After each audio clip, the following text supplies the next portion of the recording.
we really are going to be talking about what has been happening in our country. Grace and everlasting peace to you all.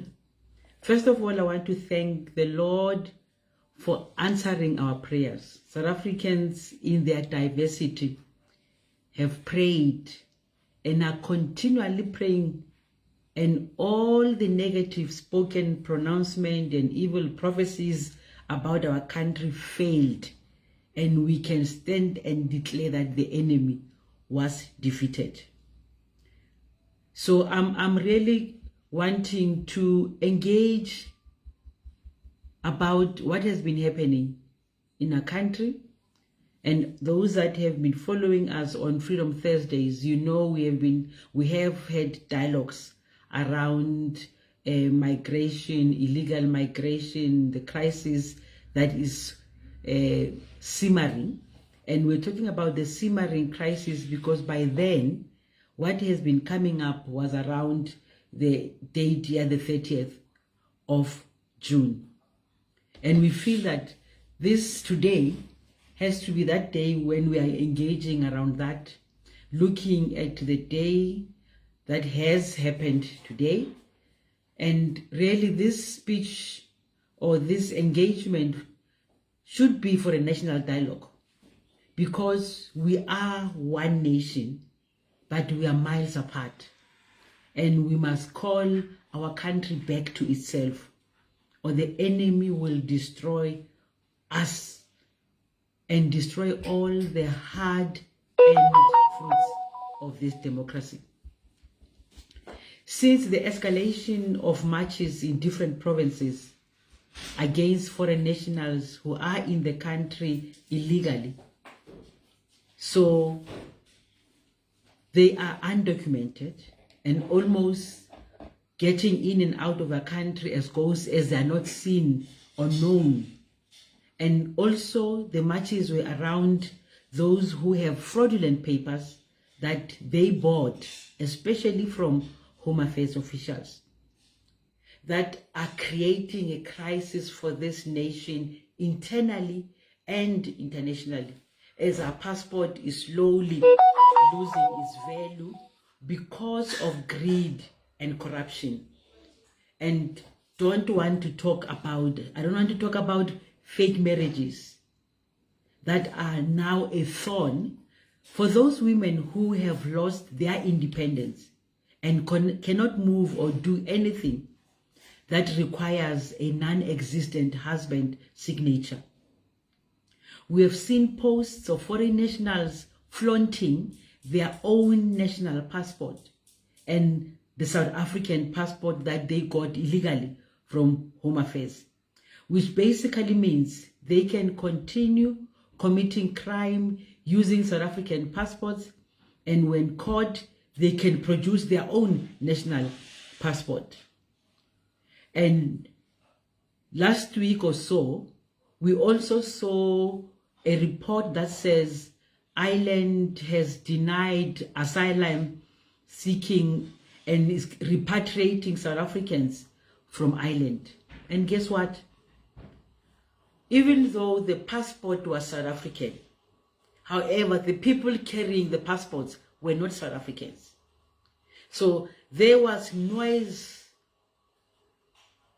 There was no noise from government really to condemn this and holding those governments accountable for their citizens that are destroying the image of this sovereign nation. 32 years later, we are one nation, but strangers, divided by class, geography, or political language. We find ourselves here because South Africa is one nation in name, but miles apart in lived experiences, and the distance is becoming unbearable. We have South Africa of those in high towers. We have South Africa of those in gated estates. We will have South Africa of those that are policy people. And we've got South Africa of those that are on televised debates. And there is a South Africa of people in townships and informal settlements where insecurity is not a headline, it is their daily life. In one South Africa, crime is an inconvenience. In another South Africa, crime is a constant fear. In one South Africa, analysts theorize every day on TV, on radio. In another South Africa, communities bury their children daily from overdose of drugs, alcohol, and all other evils that they consume, including food that they buy from these spaza shops. Therefore, we cannot build a nation on denial. We cannot heal a country. As South Africans, we refuse to see that we've got different countries in one. We cannot sell a country from prepared human rights language speeches that seems to ignore Banaba Mobu. And I want to talk about Banaba Mobu because there are people who don't understand that your home is where your birthright is. And there is no any other country that you can call Mokiwana Mobu. So if we continue speaking and almost ignoring the voices of the nationals on what is taking place in their own area, that is going to be our detriment. This is the biggest threat to this democracy. As leaders wants to sell a narrative that is okay to accept anyone in your home, it's okay to bring everyone without taking into consideration the real lived experiences of Banaba Mobu. It's almost that they are saying to people who are complaining, it is fine to be homeless as long as a visitor is at home. That is not both. You cannot say you take a tenant from their own homes and want the one that is renting to be the one controlling. Across our continent and informal settlements, communities are overwhelmed. And we seem not to be hearing. We seem to want to come with reasons why we don't want to hear these overwhelmed experiences of our communities. They continuously have told us about drug trafficking networks that are operating openly in their streets, next to the schools of their children, and next to their playgrounds. Their children have been turned into drug addicts. Nyaupe has turned children almost like zombies in communities. They continually tell us about human trafficking or murders and rapes that go unsolved. And many of those go unsolved because the people who commit the crimes are undocumented. Some come into businesses even though they know that they're cameras. They would not even hide their faces because they know as they get into the car, they would not be arrested because they are almost like ghosts in our country. Border corruption that allows passports to be bought and officers that are daily bribed. We are hearing them every day that people have paid 200 rands at Musina border to come into South Africa without any papers. We've seen buses that have been arrested after they've come in South Africa next to Bupolukwani, 5 buses full of people, none of them with correct papers. So that is a problem that we are facing in our country.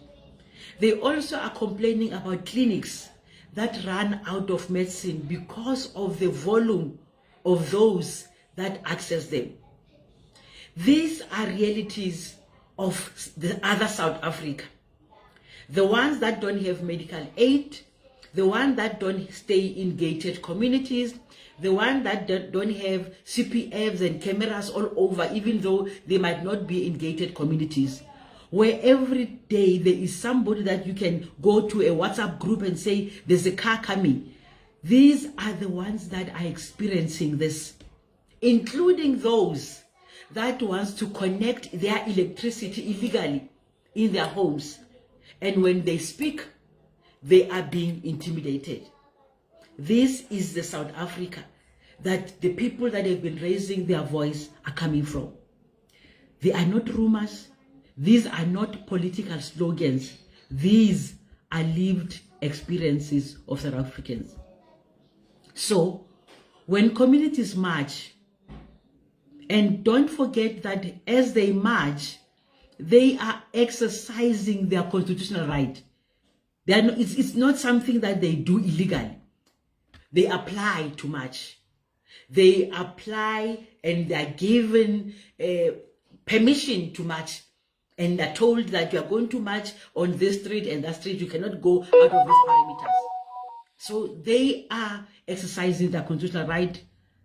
But what is said that we have seen as a narrative since the beginning of these marches, that instead of listening to what they're saying and calling the nation to address the issue, they are now labeled. They are labeled xenophobic, they are labeled misled, they are labeled as hostage takers. There are questions asked, who is funding them? They are not saying, let's address this issue and see if the marches will continue. Now the question is, who is funding them? Supposing they were funded by somebody else, are they being funded because there is no problem? We have a problem.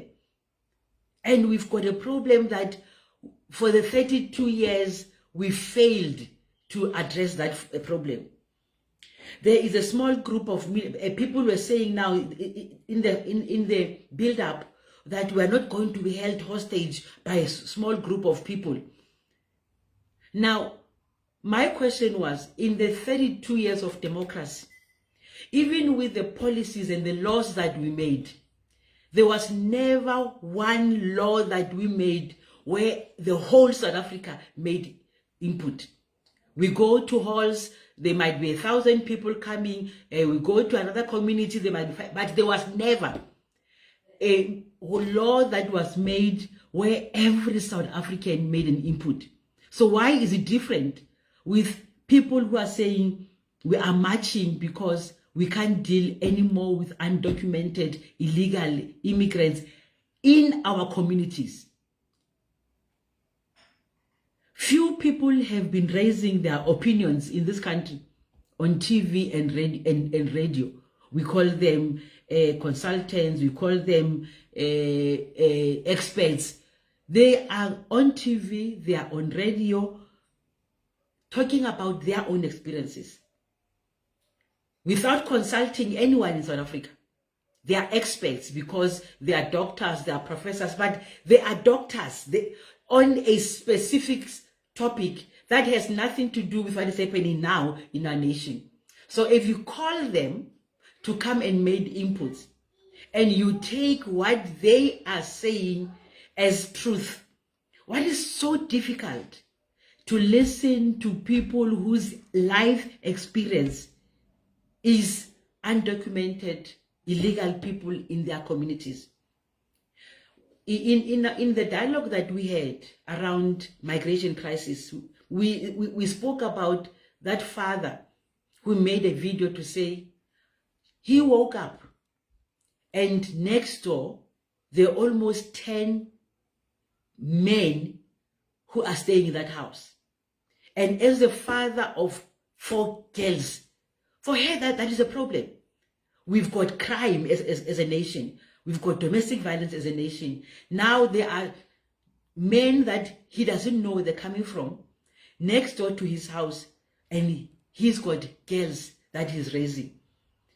Instead of addressing these issues that are a problem, we want now to be pointing fingers to those that are crying out. So we should ask ourselves why. Why is this an issue in our country? Because we have never had a referendum in this country. So to dismiss the voices of thousands and thousands of citizens who have marched as insignificant really show how far the elites and this government are from the people on the ground. There is no mass democratic process. There is no meaningful engagement, but we don't listen to them. So the 32 years has been 32 years really of people thinking that they can do as they please and they are guaranteed a vote. I want to make it clear that our analysis this evening is not about a speech against foreign nationals. That has never an issue.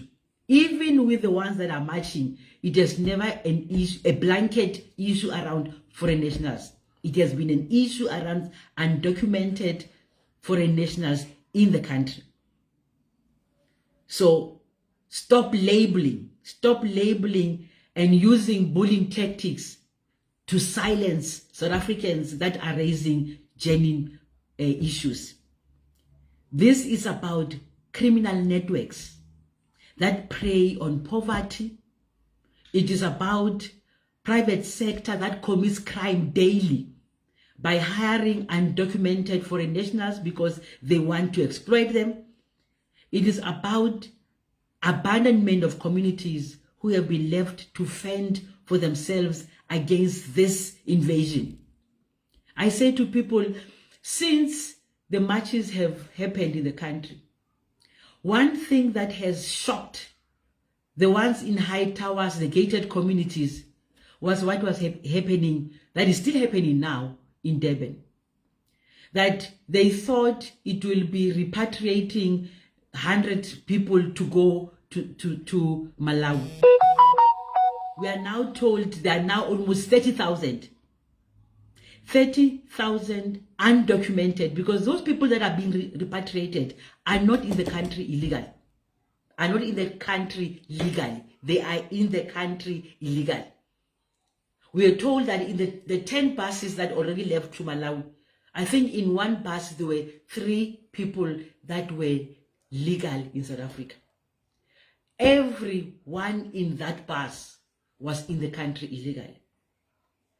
Do we still have a country, a government that is running its country, ensuring that the borders are protected? That is where the challenge is. And what I also don't want to hear is people reminding South Africa what happened to Ubuntu. No one can teach us Ubuntu. That is who we are. Ubuntu, Botu, it is now becoming an issue that the bullies wants to use against those that says this is not acceptable. I think we need to know that Ubuntu teaches us that every human being has dignity. In as much as foreign nationals have dignity, citizens of this country also have dignity, and they must be respected. Ubuntu teaches us that violence is never accepted, and we are discouraging anyone who is not happy with what is happening in their community to use any form of violence, because that is not acceptable. If you see something that is illegal, call the police. Call the police to be the one coming, because we will not be able to condone that. However, don't be bullied to keep quiet when you see something bad happening in our community. Ubuntu teaches us that we must protect one another. So you cannot be in a suburb, in a gated community, and think that because you are there, you are protected. You don't care about your aunt, your mother, your sisters, those that are staying in townships, those staying in informal settlements, because we're now protected. That is not what Boto is all about. And we must resist to allow bullies to hold us ransom when we call out these things. Ubuntu does not mean silence in the face of suffering. And it does not mean you must ignore crime. Actually, Ubuntu means I am because you are, and I will do to others as I want them to do unto me. So if someone wants to take me out of my home, you can't even go and visit anymore during the weekend. I don't want to talk even long leave or holidays. You can't go out on weekend and hope to come back home and find your home in order. Some, they would want to be in the house and saying to the owner of the house, so where should I go? You must find a home for me. I mean, we really have turned this country into a banana republic. And I think it's up to citizens to hold those that they have voted in power accountable. People seem to forget that they didn't fill a form to apply for a job. People were voted for to be in those positions, and in them raising their hands to be voted for during the campaigns, in the manifestos, all what is happening now, they promise to deal with it. However, that has not happened. So we as South Africans know that as a nation, we are an epitome of Botho. In the 32 years of our democracy, we have opened our homes to everyone from any country. Nobody can hold us accountable for that. We have opened all our homes to our brothers and sisters from anywhere.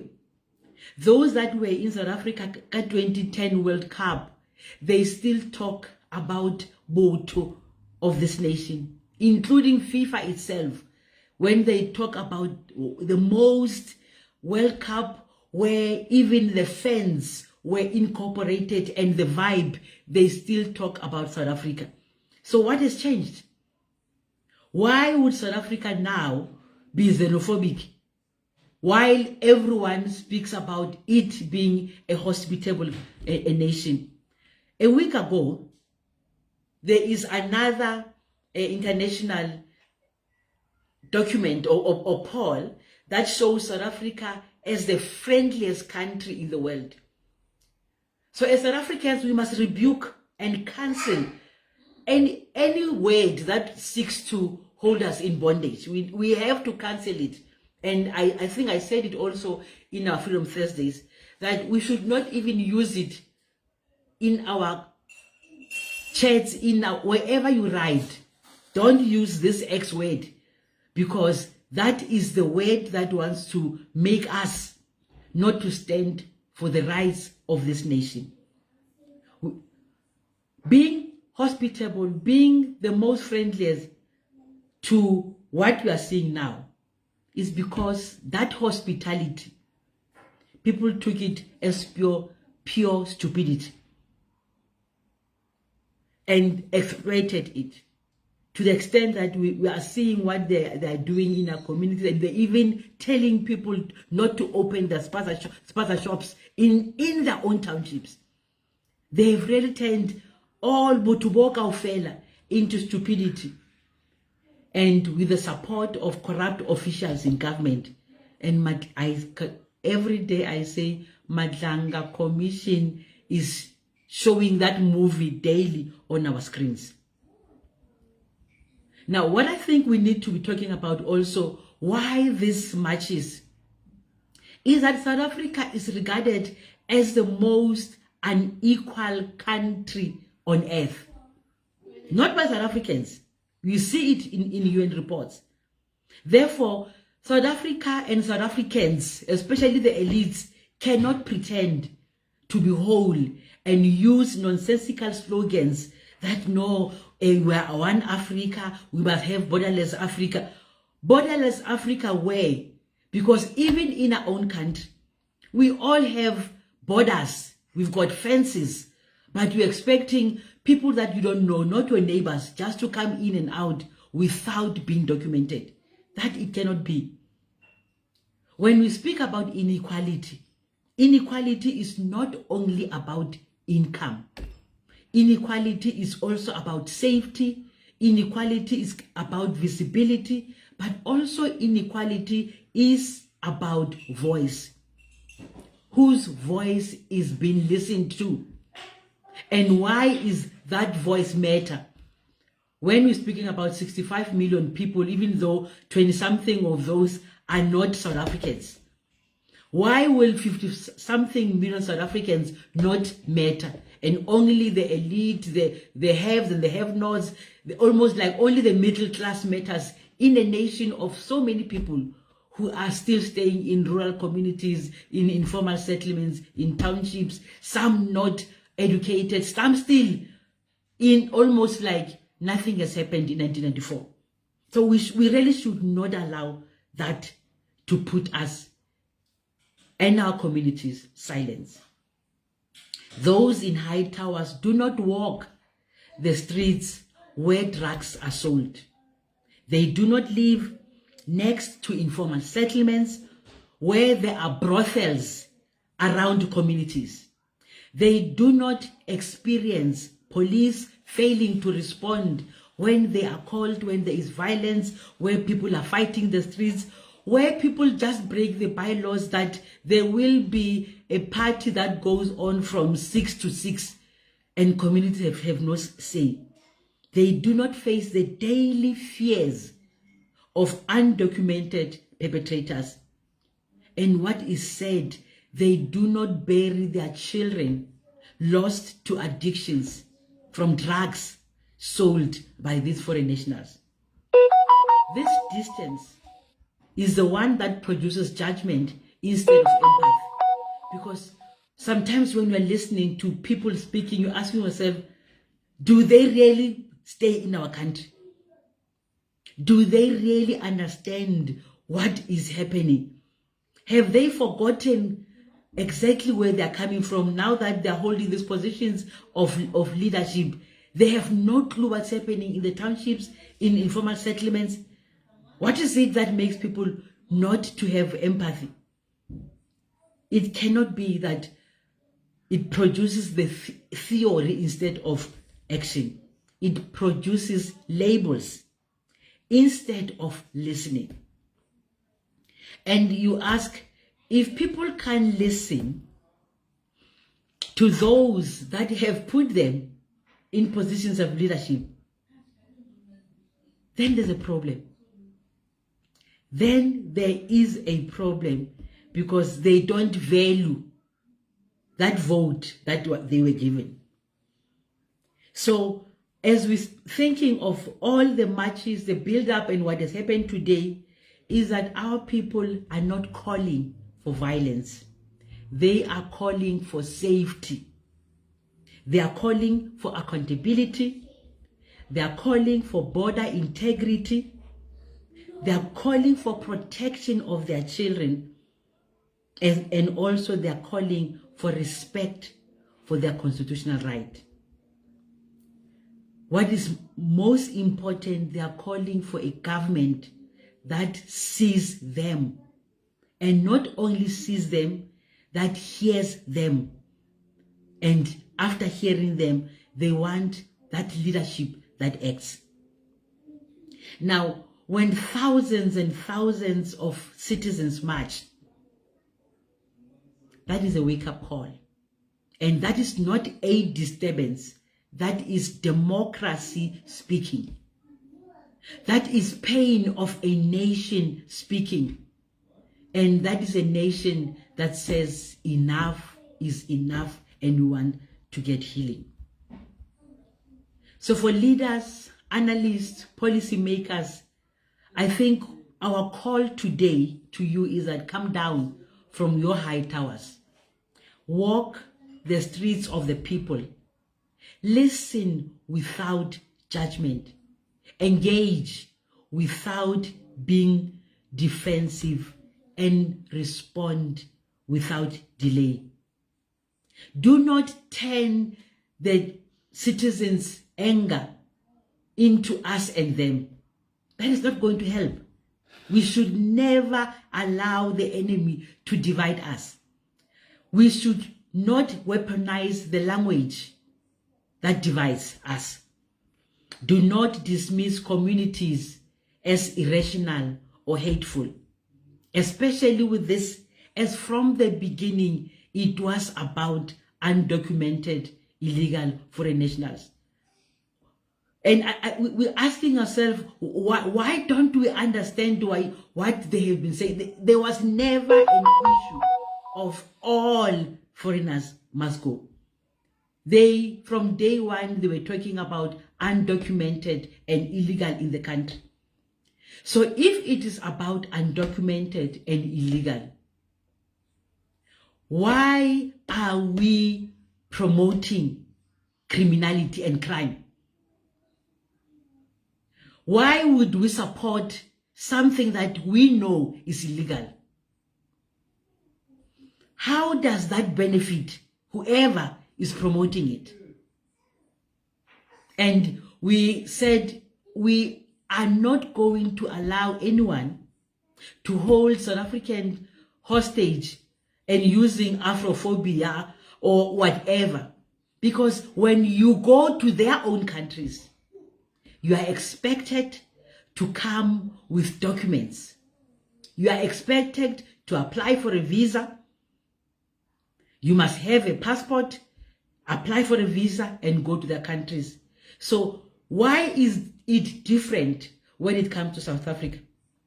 Because they want to sell drugs to our children and you can't arrest them because you don't even know who they are?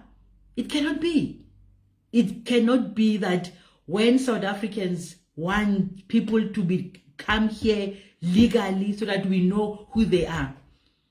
On Thursday, there was an Indaba, the Africa Youth Rise.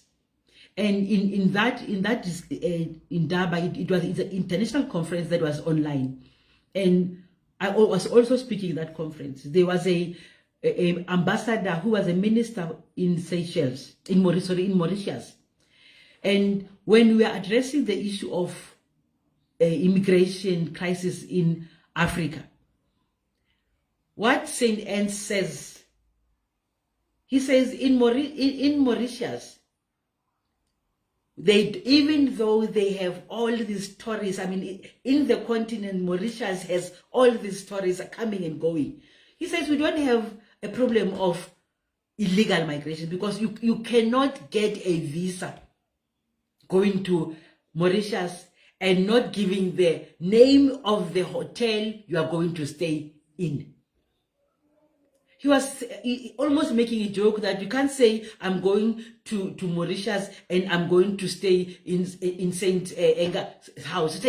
You won't be given a visa. Now in South Africa, we are now, instead of uniting against illegality, we are now seeing South Africans not agreeing, calling others names, only because people are saying, no, you can't come in our country illegally. So who is benefiting from this crisis, from this illegality? Because it cannot be the citizens who are suffering. So what I like, and I've seen the change even of some of the people that have been talking against those that have been going to communities and saying if you are legal, there is a deadline of the 30th, and on the 30th you must be out of the country. The eye-opener, and we were laughing about it, the eye-opener that we're seeing with that repatriation camp in Durban. At first it was 1,000 people, then it was 2,000 people, then it was 5,000, then it was 10. Now we are told that now they're even 20,000. Hence they are moving now those tents to Musina, so that everyone who wants to be repatriated will be in Musina. You know, there was a question asked, I think in the second or the third administration, to say what made us as a country not to adopt a policy that will also focus on how we deal with those that want refuge in our country. We're not talking about economic migrants. We talk about people who are running for their dear life and want refugees in South Africa. That we expected them to come in Musina, drive 4 hours to Pretoria to get asylum or refugee status. That is what has also made us to be in this problem that we have now. That anyone comes, or no, I'm going to Pretoria, I'm going to apply. Immediately they're in the country, they can go anywhere. And I think we are now seeing ourselves where we are now. So it has been an eye-opener that all of them have been shocked by seeing those numbers. And we're talking about one city in a province, not 8 provinces and the different cities, only Durban, that now are talking about almost 20, 30,000 people, and from only one country. Nigerians are still not there. DRC is not there because they say those are other bigger numbers in KZN. So we've got a crisis. We've got a crisis, and we need to stand up as a nation and say, not in our own communities. So a nation that is built by is built by facing its own wounds, not hiding them. We can't continue hiding and want to play victim while we are in leadership. A nation is built by facing its wounds. If we have done something wrong, let's agree that, hey, our saying come, almost like come, we are all invited, it has not worked for us. So how do we change this in order to protect our communities? Yes, we used our own botu. As I said earlier on, botu barona is the one that says, please come in. You have housed us. You have given us refuge when we're also fighting apartheid.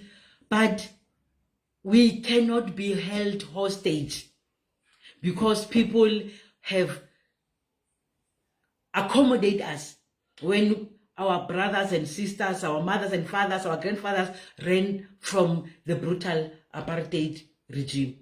If you look at any writing and ask how many South Africans were out at that time, even though it is not the number that is factual, but they say plus minus 400,000.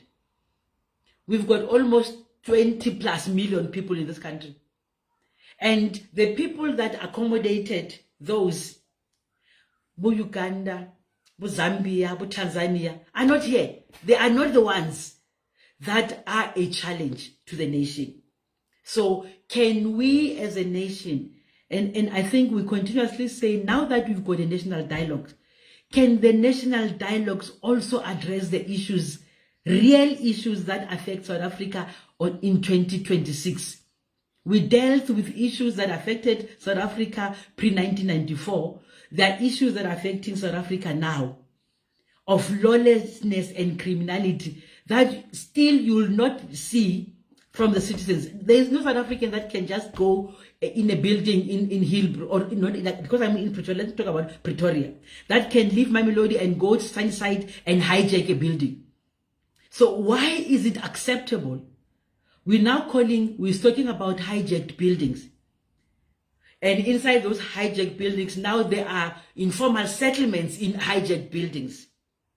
And we don't even know who is hijacking those buildings because they are in the country illegally. Or Home Affairs officials have sold the country by selling them the fake passports. Because if they are in the country illegally and now they're building houses, some million, by selling this country, they are actually the ones that we can call that they're treasoners, not people who are marching because they are here because of violence in their communities. They are here because if you don't understand when people say we can't access hospitals, if you are from Mamelodi, you want to go to Steve Biko, as a regional hospital and a teaching hospital, you can't just move from Mamelodi and go to Steve Biko. You first must go to Mamelodi Day Hospital, and then they refer you to Steve Biko. But all these that are next to Steve Biko, that are undocumented, because they can give an address, yes, inside, they will be able to access them. So people should stop bullying those that says we can't access, because they're speaking about their lived experiences. We have medical aids, we go to private hospitals, we do not understand the experiences of those that are accessing public hospitals or public clinics. So instead of judging, what are we doing? Either to multiply the clinics in the townships, if we believe that it's open for all, then let's have more clinics, let's have more hospitals, and not label them and make them feel that they are secondary citizens in their own countries. I think that is the challenge that we have been having in our country, where citizens have been almost silenced for raising their concerns and raising their lived experience. We've seen in that school in Durban, where almost 300 children, and I wonder, because we don't have follow-up systems, if those children are now in school. We had 300 young people, South Africans, who could not have access to school. And we think people should be quiet. We really need to go back to the drawing board. There are issues in our country that we cannot hide behind sofas or sweep under carpets anymore. They need leadership, and leadership that will stand up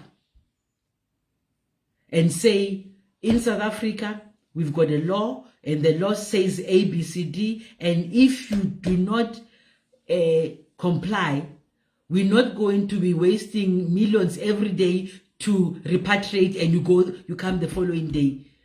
You'll be arrested, and when you're arrested, you will do hard labor. Because that's another problem, that even our criminal justice system, to others, is not a deterrent.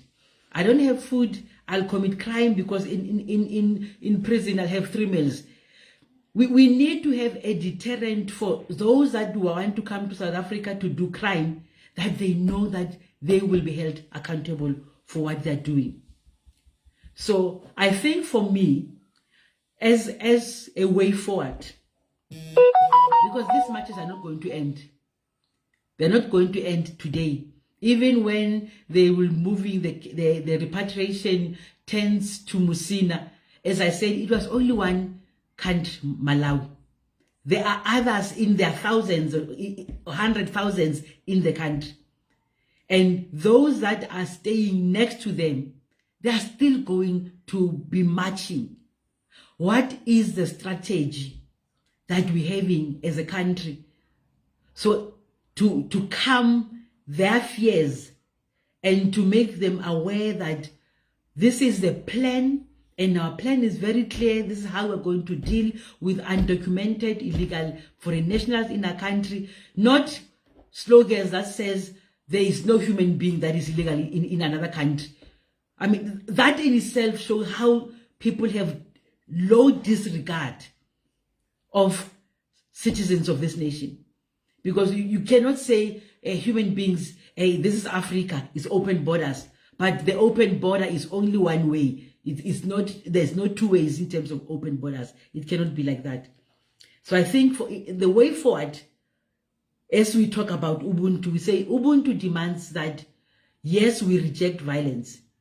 And yes, it demands that we protect human dignity. And as I said earlier on, that human dignity, it has to be human dignity of the visitors in our countries, but also of the citizens of this nation. So I think we need to commit South Africa, the government of South Africa.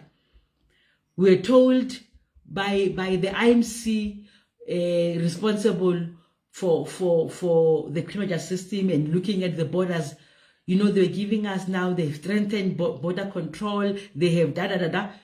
Lo and behold, in the midst of this, there were 2 buses that passed the border with people undocumented.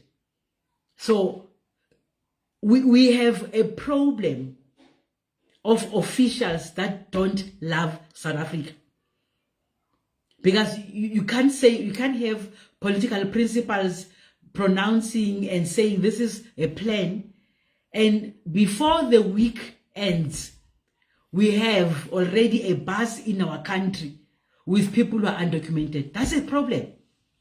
And you have seen the videos when they ask how much they paid. Can you imagine paying a police person 200 rands to come into a country? We have paid the soldier 200 rands to come into a country. There is a problem. There is a problem, and strengthening border management, maybe we also need to go back to some of the apartheid practices, where after 6 months or a year, people are being rotated so that they don't have Mabatu. They know that when you go there, you must take this to Mabatu. When they come, there won't be Mabatu at the border.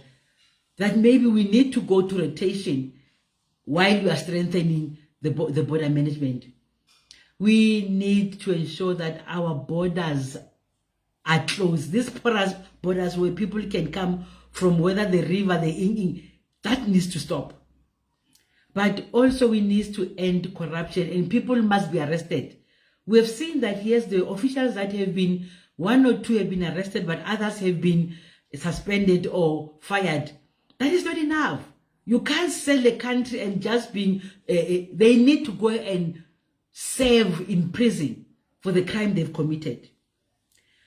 I think what is critical in the communities is cracking down on drug trafficking and human trafficking. We have seen that visible policing is possible. This weekend, we've seen that is possible. So we want this visible policing to be in communities where they are saying the drug lords are selling drugs now openly. Let there be visible policing in communities now. Not the police that are now in the pockets of drug lords. But if we have all this visible policing in our communities, maybe communities will now have young people who are not exposed to drugs every day. Children who are dying because in those paza shops they're selling drinks that are being made God knows where and sold to our children. Yes, we're saying to people don't buy, but because these are next to them, they end up buying them and buying food that these people don't even eat, that they are selling themselves. So we need also to have enough drug rehabilitation centers in our communities. I remember there was a pronouncement by a Premier wa Gauteng, Panyaza, that they will have almost like a camp where there's children. People, you don't understand how many children are drug addicts in our communities. Families don't know what to do anymore with these children who every day are being fed with nyaupe. Some are given nyaupe to sell at schools. And we don't have enough drug rehabilitation centers. Those that are there, some of them want to be paid, they want medical aids. So that needs to change, and let's clean our children, and it must be intentional in cleaning the children. And while we're making sure that we almost like have a border around townships, around informal settlements, so that these drug lords would not have access to that. Around Busani side, Tibu Hillbro, let's ensure that they know now. They will know that South Africa is no longer a place you can go because you'll be arrested. Let's continue building community-centered policing, and also create transparent migration systems. Because at this point in time, people don't even understand what is happening. You know, anyone stands up in any platform and say, this is a migration policy of South Africa, this is what is expected. So let's have the transparent migration systems, and also let's engage communities directly with policing decisions. You know, social media will turn people into experts, because then they say one person doing this, and then will say, no, I'm a citizen, so I'm doing a citizen arrest. We need to have more of this training and dialogues in our communities, so that people know what is happening in our communities. So I think South Africa stands at crossroads, and we can continue pretending that the pain of communities is an inconvenience, or we can choose to build a nation that sees every child, every mother, every worker, every migrant, every citizen with dignity and honesty. Let's stop saying if the illegal undocumented go back home, they will not be taking the jobs of South Africans.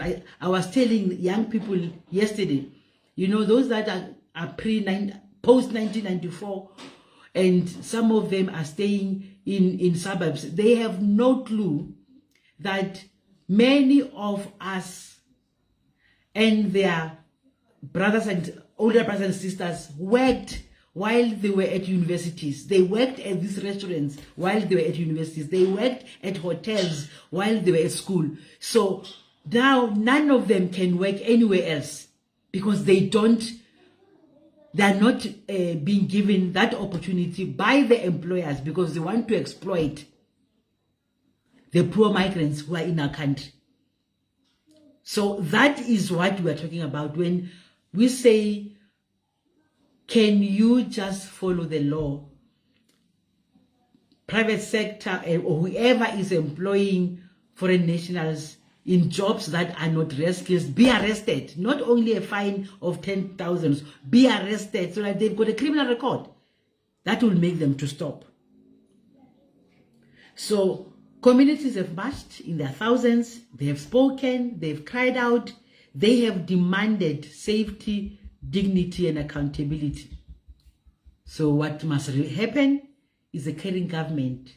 A caring government now must respond to all these memorandums that we've been given.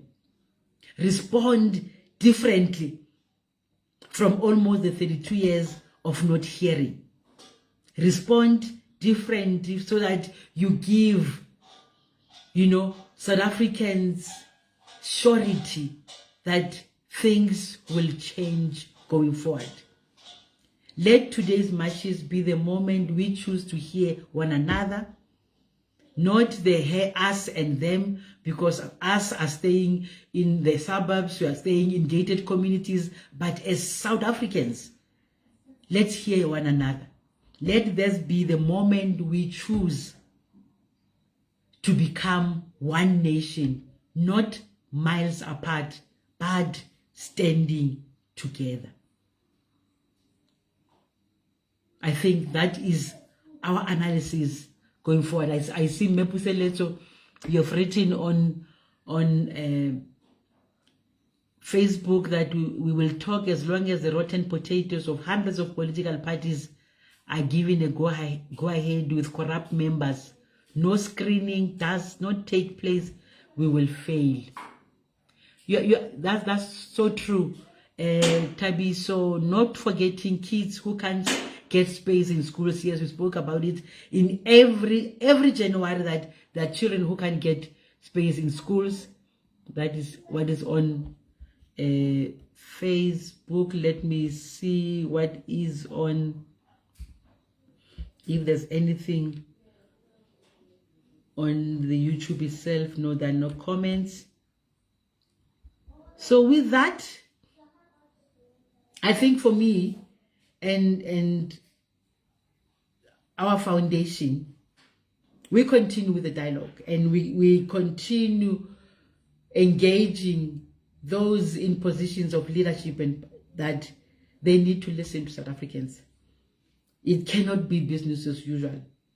And if you don't listen, I think many of you now know that we've got a campaign that is focusing on the coming local government elections. And the campaign is 26 weeks for 26 reasons for women and youth to raise their hands to be the ones in the coming local government elections. The 4th of November must be the date to change, to shift leadership. We have had leadership that don't respect communities, and we say local government is where you live. Your home address is in local government, your street is in your local government, and you know leaders in your communities that have the heart of the community, and those are the ones that you must support. If they belong to the party and they're standing, support them there. If they don't belong to the party and they want to stand, we say now they can stand as independent. What you need to do is to sign, give them the 50 signatures that they need for them to stand. We need to change. We need to change her story in this country. We cannot continue dumping sewage in our streets. And that's the sewage that they don't see in the suburbs. That's why they have no clue when people are saying enough is enough. Because in the gated communities, things are functioning well. In the suburbs they are staying, everything is fine. They don't see the piles and piles of rubbish in the corners where we stay. And these marches have started opening that up. Let's continue raising the issues that affect us.